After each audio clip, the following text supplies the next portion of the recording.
কিভাবে রোহিঙ্গাদের ফেরত পাঠাবেন যেই রোহিঙ্গাদের পক্ষে মুসলমানদের পক্ষ থেকে জিহাদ করতেছে আবু আম্মার জুনুনি, যে আবু আম্মার জুনুনিকে আরাকান আর্মি কিছু করতে পারে নাই, যে আবু আম্মার জুনুনিকে মায়ানমারের সেনাবাহিনী কিছু করতে পারে নাই।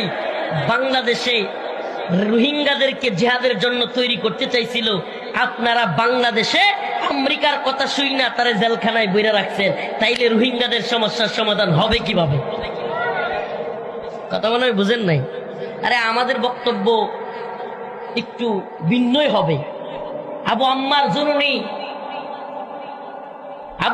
জুনুনি রোহিঙ্গাদের পক্ষে, মুসলমানদের পক্ষে মর্দে মুজাহিদ, আরবের একজন, মদিনা ইউনিভার্সিটির একজন টিচার, নিজের আরাম আয়েশ যশ খ্যাতি সব বাদ দিয়া রোহিঙ্গাদের অধিকার প্রতিষ্ঠার জন্য, মুসলমানদের অধিকার প্রতিষ্ঠার জন্য অস্ত্র হাতে তুলে নিয়েছে।